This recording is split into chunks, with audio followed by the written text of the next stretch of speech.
నమస్తే welcome to IBTV ముందుగా headlines Kuppam మండలం నారాయణపురం ఘటనపై హోంమంత్రి అనిత స్పందన అప్పు తీర్చలేదని మహిళను చెట్టుకు కట్టేసిన అమానుషం బాధితురాలతో వీడియో కాల్లో మాట్లాడిన హోంమంత్రి ప్రభుత్వం అన్ని విధాలా అండగా ఉంటుందని బాధితురాలికి హామీ ఫోన్ ట్యాపింగ్ కేసులో సాక్షిగా హాజరైన మహేష్ కుమార్ గౌడ్ కేసీఆర్ కేటీఆర్ సిగ్గుతో తలదించుకోవాలని వ్యాఖ్య టెలిగ్రాఫ్ చట్టాన్ని ఉల్లంఘించి ట్యాపింగ్ కు పాల్పడ్డారని ఆరోపణ 2022 నుంచి 650 మంది కాంగ్రెస్ నాయకుల ఫోన్లు ట్యాపింగ్ లో ఉన్నాయని వ్యాఖ్య బెంగళూరు విమానాశ్రయంలో చెవిరెడ్డిని అదుపులోకి తీసుకున్న పోలీసులు లిక్కర్ స్కామ్ కేసులో ఆరోపణలు ఎదుర్కొంటున్న చెవిరెడ్డిపై ఇప్పటికే లుకౌట్ నోటీసులు జారీ చెవిరెడ్డిని విజయవాడ సిటీ కార్యాలయానికి తరలించే అవకాశం జూలై 17న రైల్ రోకోకు పిలుపునిచ్చిన కవిత బీసీ బిల్లు కోసం కేంద్రంపై ఒత్తిడి తేవాలని కవిత పిలుపు బీసీలకు 42% రిజర్వేషన్లు సాధిస్తామని ధీమా కామారెడ్డి డిక్లరేషన్ అమలు చేయాలని డిమాండ్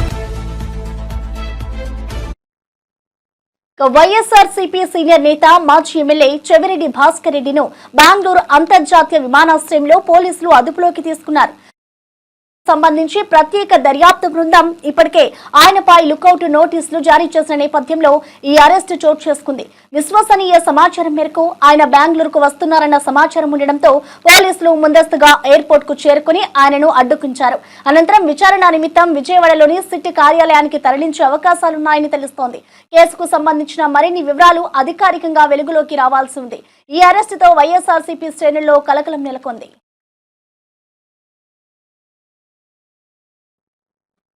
తెలంగాణ జాగృతి అధ్యక్షురాలు బీఆర్ఎస్ ఎమ్మెల్సీ కల్వకుంట్ల కవిత బీసీల రిజర్వేషన్లపై ముక్త కంఠంతో మాట్లాడారు బీసీలకు రాజ్యాంగబద్ధంగా 42% రిజర్వేషన్లు సాధించేంత వరకు తమ పోరాటం ఆగదని స్పష్టం చేశారు మెదక్ జిల్లాలో జరిగిన కామారెడ్డి డిక్లరేషన్ రాజ్యాంగబద్ధంగా 42% రిజర్వేషన్ల సాధన రౌండ్ టేబుల్ సమావేశంలో ముఖ్య అతిథిగా పాల్గొన్న ఆమె ఇది రాజకీయ వేదిక కాదు మానవ హక్కుల వేదిక అని పేర్కొన్నారు బీసీలు అందరూ చైతన్యంతో ఏకతాటిపైకి వస్తే పదవులు వాటంతటా అవే కాళ్ల దగ్గరికి వస్తాయని అన్నారు ఎన్నికల సమయంలో రాహుల్ గాంధీ కామారెడ్డిలో ప్రకటించిన డిక్లరేషన్ ను సాధించే దిశగా ఇది ఉద్యమంగా మారాలని పిలుపునిచ్చారు బీసీ హక్కులను కాపాడే ఈ పోరాటానికి యువత నుంచి పెద్దల దాకా అందరూ కలిసి రావాలని ఆమె అభిప్రాయపడ్డారు అందరికీ తెలిసిందే గత 2 సంవత్సరాల కాలంగా బీసీ బిల్లు ప్రవేశపెట్టాలి కామారెడ్డి డిక్లరేషన్ లో కాంగ్రెస్ ప్రభుత్వం ఏదైతే బీసీలకు 42% రిజర్వేషన్ ఇస్తామని చెప్పిందో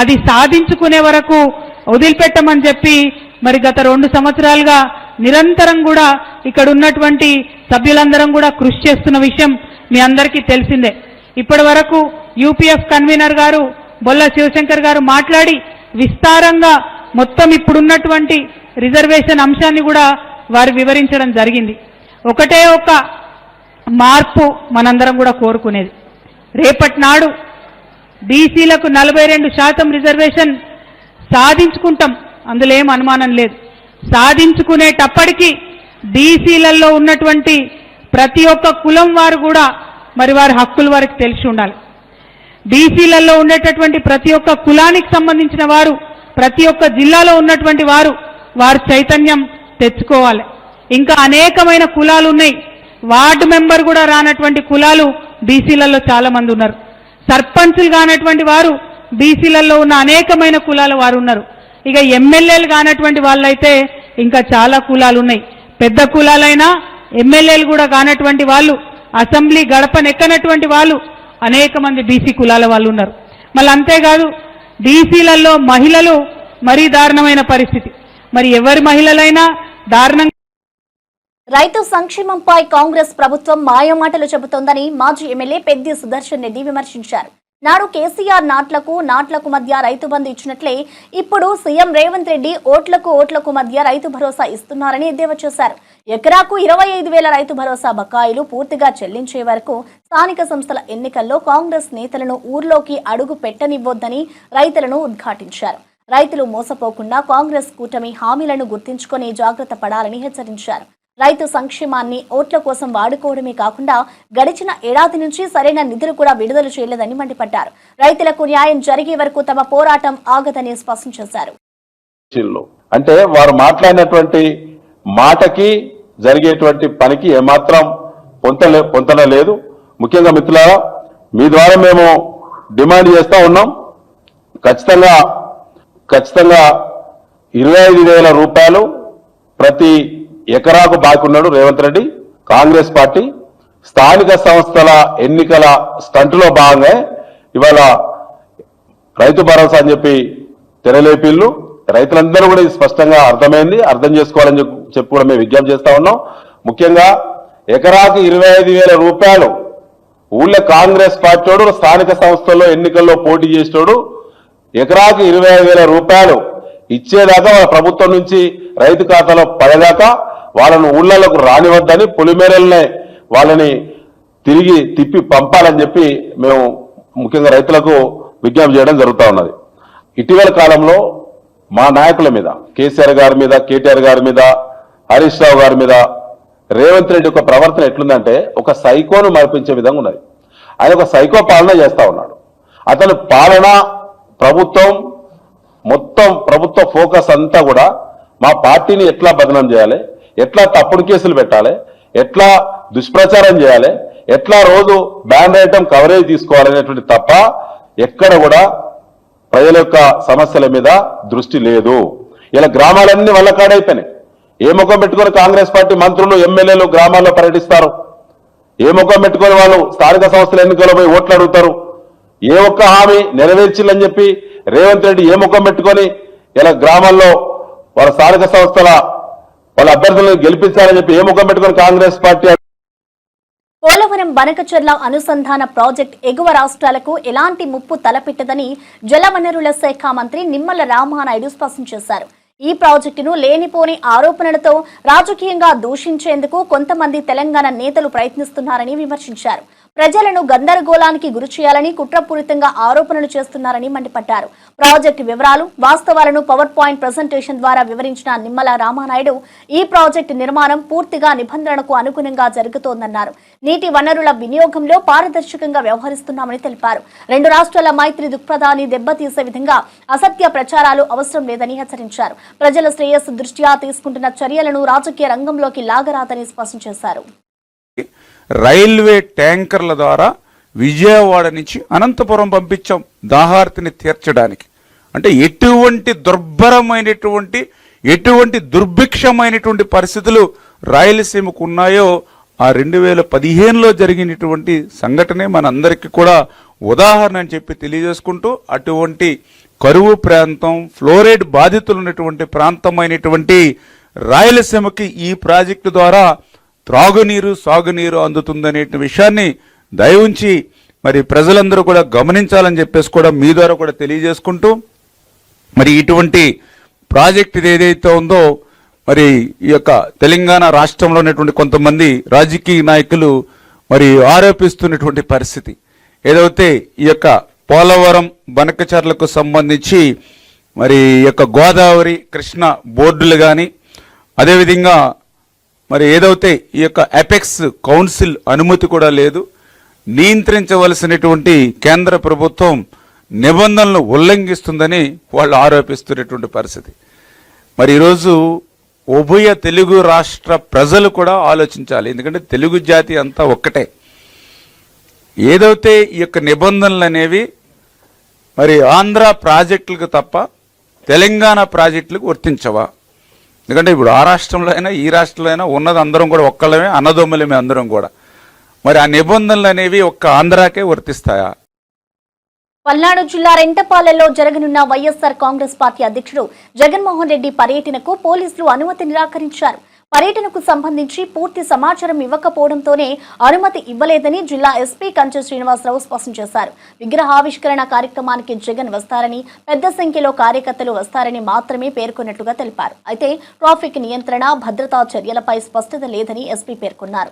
రెంటపాళ్ల వంటి ఇరుకైన ప్రాంతాల్లో భారీ జన సమావేశం వల్ల అవాంఛనీయ పరిస్థితులు ఏర్పడే అవకాశం ఉందన్న ఆందోళనతో ఈ నిర్ణయం తీసుకున్నట్టుగా తెలిపారు. ఇక పూర్తి సమాచారం, భద్రతా ప్రణాళిక సమర్పిస్తే అనుమతి అంశాన్ని మరోసారి పరిశీలిస్తామని తెలిపారు. ఈ నిర్ణయంతో జగన్ పర్యటనపై అనిశ్చితి నెలకొంది. వైసీపీ శ్రేణుల్లో తీవ్ర అసంతృప్తి వ్యక్తమవుతోంది.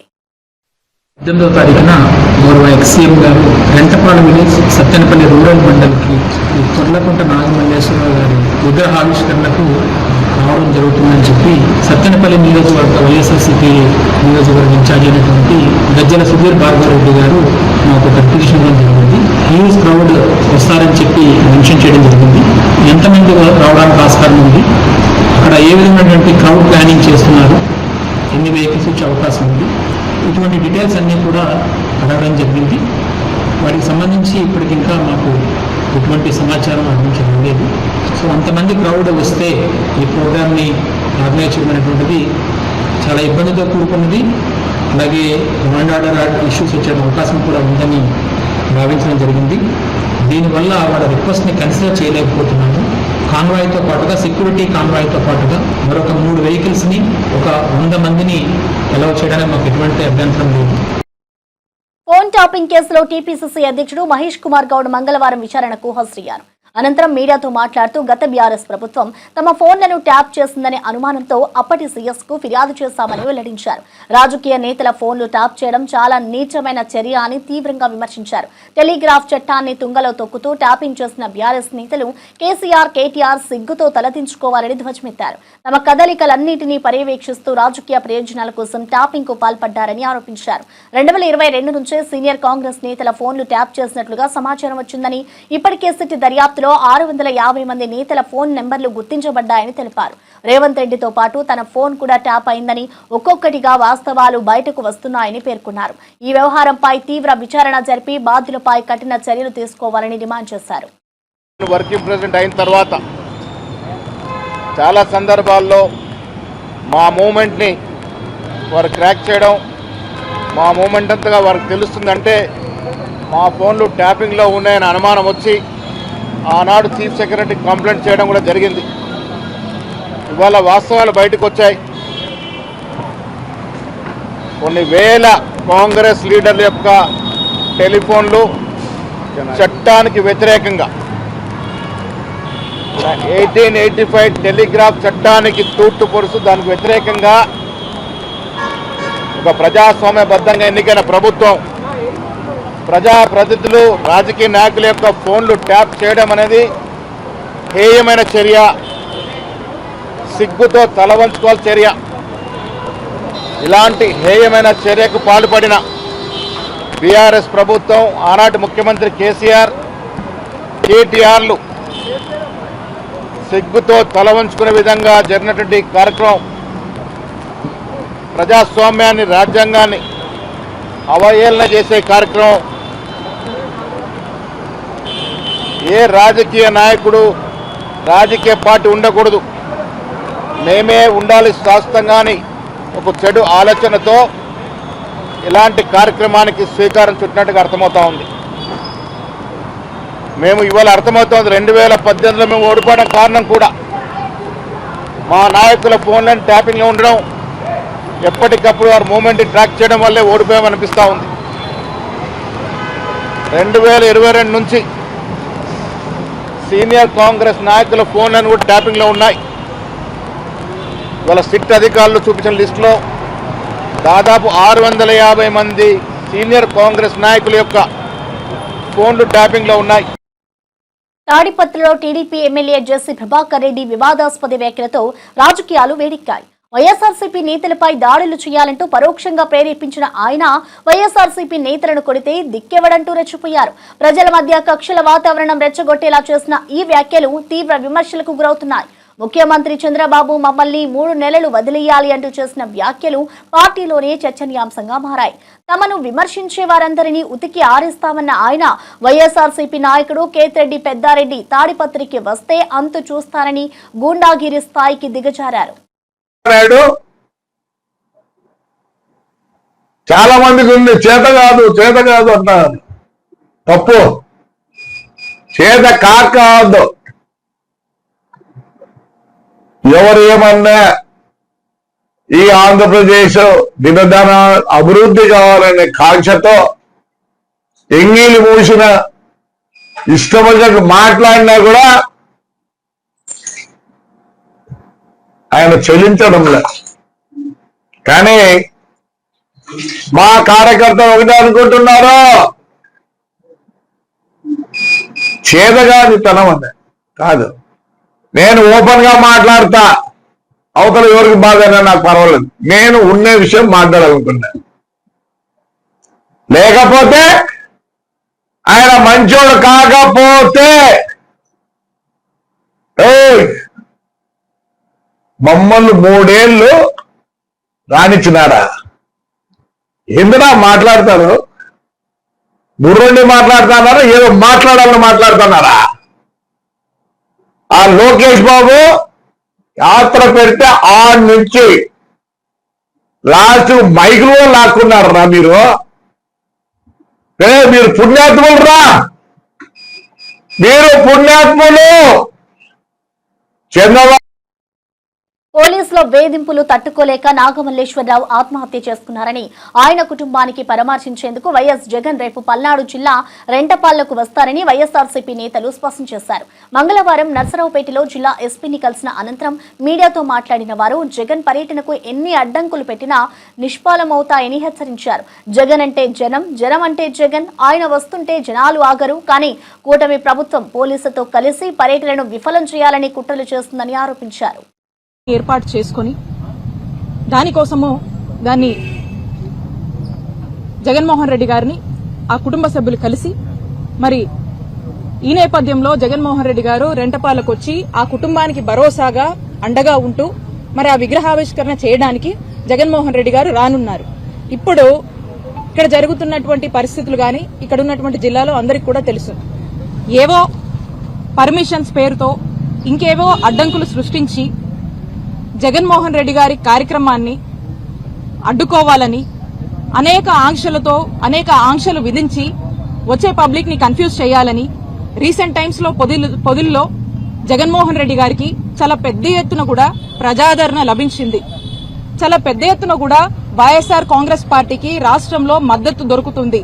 ప్రజలందరూ కూడా ఈ కూటమి ప్రభుత్వం వచ్చినాక ఈ కూటమి ప్రభుత్వం యొక్క అరాచకాలు అవన్నీ కూడా ఆ బాధతో ఇవాళ జరుగుతున్నటువంటి మోసాలు ఇవన్నీ చెప్పుకునేందుకు, అలాగే జగన్మోహన్ రెడ్డి గారైతే మనకు ఏ విధంగా ప్రశాంతంగా ఉండేవాళ్లమో మరి ఈ రోజున ఈ కూటమి వచ్చిన తర్వాత ఈ అరాచకాలు తట్టుకోలేక అందరూ కూడా రోడ్డెక్కి జగన్మోహన్ రెడ్డి గారు వస్తుంటే ఈ రోజు మద్దతు తెలుపుతున్నటువంటి పరిస్థితి మనం చూస్తా ఉన్నాం రాష్ట్రంలో. మరి ఇలాంటి పరిస్థితుల్లో ప్రజలు స్వచ్ఛందంగా నేచురల్ గా జగన్మోహన్ రెడ్డి గారు లాంటి ఒక మంచి చరిష్మా ఉన్నటువంటి నాయకుడు జగన్మోహన్ రెడ్డి గారు అంటేనే జనం. మరి ఆయన వస్తున్నాడు అంటేనే ఎవరు ఏమి ఆర్గనైజ్ చేయాల్సినటువంటి అవసరం లేదు, ఎవరు ఏం చెప్పాల్సినటువంటి అవసరం లేదు. నేచురల్ గా జనం అనేది ఈజ్ అ క్రౌడ్ పుల్లర్. మరి వారు వస్తూ ఉండగా బైక్ ఫైనాన్స్ ఏజెంట్ల హింసకు గురైన బాధితురాలు శిరీషను హోంమంత్రి అనిత ఫోన్లో పరామర్శించారు. ఘటనకు సంబంధించి పూర్తి వివరాలు అడిగి తెలుసుకున్న ఆమె శిరీషకు న్యాయం జరిగేలా అన్ని చర్యలు తీసుకుంటామని భరోసా ఇచ్చారు. మహిళపై దాడులను ఏ రూపంగా కూడా సహించబోమని స్పష్టం చేశారు. నిందితులపై చట్టపరంగా కఠిన చర్యలు తీసుకుని శిక్ష పడేలా చేస్తామని మంత్రి అనిత హామీ ఇచ్చారు. ఈ ఘటనకు సంబంధించి పోలీసులు ఇప్పటికే దర్యాప్తు ప్రారంభించారని తెలిపారు. మహిళల భద్రత కోసం ప్రభుత్వం జీరో టాలరెన్స్ విధానాన్ని పాటిస్తోందని పేర్కొన్నారు. బాధితురాలకి ప్రభుత్వం సహాయం అందించేందుకు చర్యలు తీసుకుంటామని కూడా హామీ ఇచ్చారు. చేతులేసి మా పిల్లల లైఫ్ అని చెప్పేసి చేతులు అడ్డు పెట్టుకున్నాను. నా చేతులు 2 వెనక్కి పట్టుకొని చీరనంతా లాగి నడి రోడ్డు పైన ఈడ్చుకొచ్చి వాళ్ళ ఇంటి ముందు కట్టేసుకున్నారు. 80,000 పుస్తకము నేను సంతకం పెట్టి 80,000 తీసుకున్నా. సంతకం పెట్టేదానికి కారణం నా మొగుడు నన్ను నా దగ్గర ఉండొద్దు, సైన్ చేయకపోతే నా భార్య నా కష్టం అర్థం చేసుకోకపోతే భయపెట్టేవాడు. ఇంట్లో ఉండేటప్పుడు భయపడి నేను సంతకం పెట్టేసినాను. నా కొడుకు మేడం వీడు వీడిని ఎత్తుకొని తీసుకొచ్చినాను. స్కూల్ అడ్మిషన్లో చేర్చాలని చెట్టు కట్టేసి కొట్టినారు మేడం. ఒళ్ళంతా కమిలిపోయింది. ఒక ముసలోడు వెంకటలక్ష్మి, మునికెన్నక్క, జగదీశ్వరి, రాజా చాలా దారుణంగా మాట్లాడినాను. కోర్టుని కట్టుకండి, నేను లేదు, నా పిల్లల కోసం నేను బతకాలి, మా తోడు లేదు. నన్ను చూసి చూడనట్లు రోజులు 200 మంది ఏదో ఫంక్షన్ ఊర్లో అందరూ చూసేనట్టు చీరలు లాగి పుట్టి చేయి తూకేదానికి లేదు, కాలు తూకేదానికి లేదు, నాకు చేసేస్తున్నారు మేడం.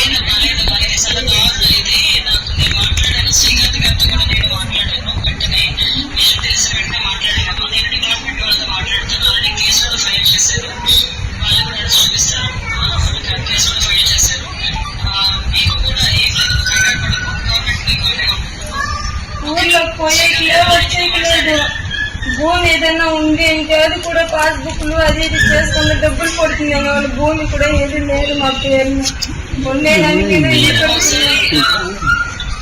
అయ్యింది.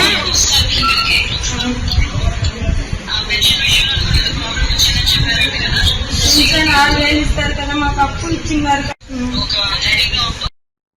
బుల్లెట్ రైలు ప్రాజెక్టులో భాగంగా మహారాష్ట్రలోని బోయిసర్లో నిర్మాణంలో ఉన్న స్టేషన్ కీలక దశ పూర్తి చేసుకుంది. తొలి రైలు స్థాయి స్లాబ్ వేయడం పూర్తయింది. ఇందుకోసం 1070 క్యూబిక్ మీటర్ల కాంక్రీట్ ను వినియోగించారు.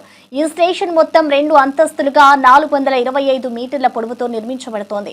17,000 చదరపు మీటర్ల విస్తీర్ణంలో ఆధునిక సౌకర్యాలతో నిర్మిస్తున్న ఈ స్టేషన్ కి స్థానిక చేపల వలల నుంచి ప్రేరణ పొందిన ప్రత్యేక డిజైన్ ఉంటుంది. పారిశ్రామిక పర్యాటక ప్రాంతాల మధ్య రవాణా మరింత వేగవంతం చేయడమే ఈ ప్రాజెక్టు లక్ష్యం. ప్రయాణికులకు తక్షణ సురక్షిత ప్రయాణం అందించడంలో బోయిసర్ స్టేషన్ కీలకంగా నిలవనుంది.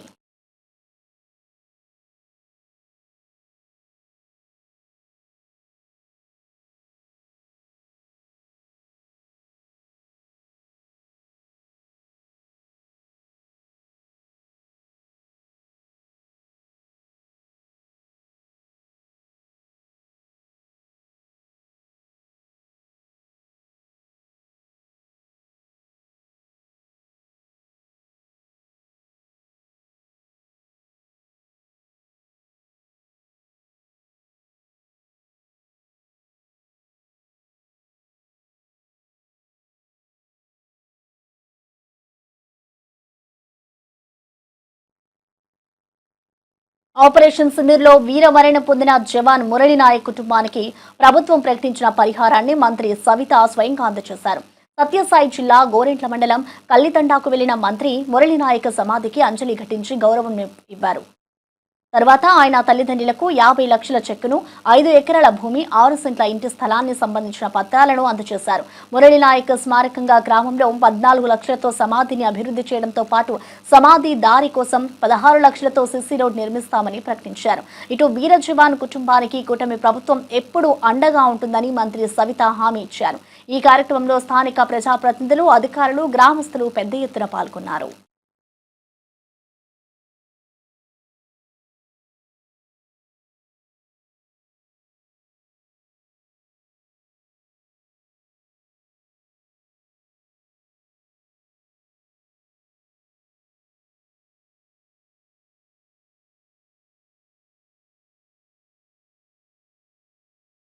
మరి ఆపరేషన్ సింధూర్ లో వీర మరణం పొందిన మన వీర జవాన్ మురళి నాయక్ గారి విషయం మనందరికీ తెలుసు. మేమందరం మీ కుటుంబానికి అండగా ఉంటామని చెప్పాం. ఖచ్చితంగా మేము అండగా ఉంటామని కూడా తెలియజేస్తూ ప్రభుత్వం తరఫున 50 లక్షల రూపాయల చెక్కు అందజేశాం. 5 ఎకరాల పొలము, 6 సెంట్లు స్థలము గోరెంట్ల లేఅవుట్ లో అందజేశాం. అదేవిధంగా మరి వారు తల్లిదండ్రులు, గ్రామస్తులు అందరూ కోరుకున్నట్లుగానే ఈ ఊరి పేరు కూడా మార్చాలన్నారు. అవి రెవెన్యూ రికార్డ్స్ పద్ధతి ప్రకారం అడుగులు వేస్తున్నాం. అంతేకాకుండా వీర జవాన్ విగ్రహాన్ని కూడా మనం ఏదైతే జిల్లా హెడ్ క్వార్టర్స్ పుట్టపర్తిలో విగ్రహం పెట్టాలనుకుంటున్నాం, దానికి కూడా ఆల్రెడీ విగ్రహాన్ని కూడా తెనాలిలో ఆర్డర్ చేశాం. ఈ వీర జవాన్ మురళీ నాయక్ అందరికీ స్ఫూర్తి. యోగా అభ్యాసాన్ని జీవన శైలిలో భాగం చేసుకోవాలని మంత్రి సంధ్యారాణి పిలుపునిచ్చారు. వెంగళరావు సాగర్ ఏనుగుకొండ వద్ద జరిగిన యోగాంధ్ర కార్యక్రమంలో ఆమె పాల్గొన్నారు. జిల్లా అధికారులు, స్థానిక ప్రజాప్రతినిధులతో కలిసి సామూహిక యోగాసనాల్లో పాల్గొన్నారు. యోగా అభ్యాసం వల్ల శారీరక, మానసిక శాంతి లభిస్తుందన్నారు. ప్రతి ఒక్కరూ రోజువారీ జీవితంలో యోగాకు ప్రాధాన్యం ఇవ్వాలని సూచించారు. జూన్ 21న జరగనున్న 11వ అంతర్జాతీయ యోగా దినోత్సవాన్ని భవ్యంగా నిర్వహించేందుకు అధికారులు ఏర్పాట్లు చేయాలని ఆదేశించారు. యువత యోగా వైపు మొగ్గు చూపాల్సిన అవసరం ఉందన్నారు. ఆరోగ్యవంతమైన సమాజ నిర్మాణానికి యోగా ముఖ్య సాధనమని ఆమె స్పష్టం చేశారు.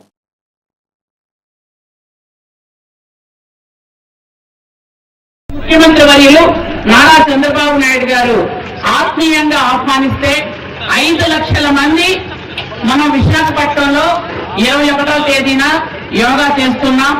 ఆ కార్యక్రమానికి అందరూ రావాలి అని పిలుపునిచ్చారు. ముఖ్యంగా మన పార్వతీపురం మన్యం జిల్లా నుంచి ఎక్కువ మొబిలైజేషన్ ఎందుకు చేయలేదంటే చాలా దూరం అని. ఎవరైనా వస్తాము అంటే ఖచ్చితంగా ఫెసిలిటీ ఏర్పాటు చేయడం మేము రెడీగా ఉన్నాం. అందరికీ ఒకటే విషయం చెప్తున్నాము, యోగా అనేది మన మానసిక ఒత్తిడి తగ్గించడానికి, ఎన్నో పనుల మీద మనం చాలా ఇబ్బందుల్లో ఉంటాం కాబట్టి ప్రశాంతత కలిగించి అందరూ ప్రశాంతమైన జీవనం గడపడానికి యోగా చాలా ఉపయోగపడుతుంది. ఈ టైంలో పరుగుల జీవితాల్లో ప్రశాంత కల్పించడానికి కోసమే ఈ యోగాను మనం అందరం అలవాటు చేసుకొని, మీరు ఇక్కడ ఎలా చేస్తున్నారో ఇంటికి వెళ్ళి ముఖ్యంగా పిల్లలకు అలవాటు చేయండి. సత్తెనపల్లి ఎమ్మెల్యే కన్నా లక్ష్మీనారాయణ మాజీ సీఎం జగన్ పై తీవ్రంగా మండిపడ్డారు. సూపర్ 6 హామీలను కూటమి ప్రభుత్వం అమలు చేస్తుంటే చూసి ఓర్చుకోలేక జగన్ ఇప్పుడు డైవర్షన్ పాలిటిక్స్ ను దిగుతున్నారని విమర్శించారు. రౌడీ షీటర్లు, గంజాయి మాఫియా సభ్యులను పరామర్శిస్తూ ఓదార్పు యాత్రలు చేయడమే జగన్ పని అయిందని ఎద్దేవా చేశారు. రెంటపాళ్లలో ఆత్మహత్య చేసుకున్న వైసీపీ కార్యకర్త నాగమల్లేశ్వరరావు విగ్రహావిష్కరణ కోసం జగన్ రేపు వస్తున్నారన్న వార్తలపై కూడా ఆయన తీవ్రంగా స్పందించారు. తప్పుడు సర్వేలు, పందాలు కాసే సంస్కృతి వల్లే కార్యకర్త ఆత్మహత్య చేసుకున్నారని, ఇప్పుడు జగన్ అతని కుటుంబాన్ని ఎలా ఓదారుస్తారని ప్రశ్నించారు. జగన్ నాయకత్వం నచ్చక వైసీపీ నుంచి 4 కౌన్సిలర్లు టీడీపీలో చేరారని, వారికి పసుపు కండుగా కప్పి స్వాగతం పలికామని తెలిపారు. ప్రజలు ఇక జగన్ డ్రామాలు తట్టుకోరని, కూటమి పనితీరే వారి ఆశలకు న్యాయం చేస్తుందని స్పష్టం చేశారు. వైఎస్ జగన్మోహన్ రెడ్డి రెంటపాళ్ల గ్రామంలో ఆత్మహత్య చేసుకున్నటువంటి కొర్లకుంట నాగమల్లేశ్వరరావు విగ్రహావిష్కరణకి వస్తున్న సందర్భం ఎలా ఉంది అంటే, మనం సినిమాల్లో చూసేవాళ్ళం, రావుగోపాలరావు రాత్రి చంపి పొద్దున్నే వచ్చి దండేసి సానుభూతి చెప్పినట్లు. ఇవాళ ఈ సందర్భం కూడా ఈ నాగమల్లేశ్వరరావు చనిపోవటానికి 100కి 100 పాళ్ళు కారణం వైఎస్ జగన్మోహన్ రెడ్డి ఏదైతే తాను తప్పుడు సర్వే రిపోర్ట్లు ఇప్పించి వాళ్ళ ప్రభుత్వం అధికారంలోకి వస్తుంది అనేటువంటి కాన్ఫిడెన్స్ వాళ్ళ కార్యకర్తలకి క్రియేట్ చేయటం వల్ల విపరీతంగా పందాలు కాశారు. ఈ నాగమల్లేశ్వరరావు కూడా ఇంట్లో ఉన్న 10 లక్షలు ఖర్చులకు పెట్టుకున్న 10 లక్షలు కూడా తీసుకొని వెళ్ళి 2 కోట్ల రూపాయలు పందెం కట్టాడు. అప్పులు వాళ్ళు అడుగుతారు అనేటువంటి ఉద్దేశంతో ఆయన ఆత్మహత్య చేసుకుంటే దానికి ఎవరు బాధ్యులు? జనాలు వచ్చి ఎవరిని పరామర్శించడానికి వచ్చాడు? తన ప్రభుత్వంలోనే నార్కోటిక్ కేసులు, రౌడీ షీటర్స్ అతనే పెట్టాడు. ఈ నాగమల్లేశ్వరరావు మీద కూడా 2010లో గుంటూరు జిల్లాలో నేరాల కట్టడి, ట్రాఫిక్ సమస్యల పరిష్కారానికి ప్రభుత్వం ప్రత్యేక శ్రద్ధ చూపుతోందని జిల్లా ఎస్పీ సతీష్ కుమార్ వెల్లడించారు. భద్రతా చర్యల్లో భాగంగా కొత్తగా వచ్చిన 33 ద్విచక్ర వాహనాలను ఆయన ప్రారంభించారు. నగరంలోని ట్రాఫిక్ నియంత్రణకు వీలుగా ఈ బైక్లను గుంటూరు, తెనాలి, తాడేపల్లితో సహా ఇతర ప్రాంతాల్లో పోలీసులు వినియోగించుకున్నారని తెలిపారు. పెట్రోలింగ్ దళాలకు ఇవి ఎంతో ఉపయోగపడనున్నాయని చెప్పారు. బైక్ రేసింగ్లు, బైక్ దొంగతనాలకు పెరుగుతున్న నేపథ్యంలో చర్యలు చేపట్టామని వివరించారు. ప్రకాశం జిల్లాకు చెందిన యువకుడిపై ఇటీవలే బైక్ రేసింగ్ కు పాల్పడినందుకు కేసు నమోదు చేసినట్టుగా తెలిపారు. అలాగే నగరంలో దొంగతనాలు అదుపు చేసేందుకు సీసీ కెమెరాల ఆధారంగా విచారణ కొనసాగుతున్నదని ఎస్పీ పేర్కొన్నారు.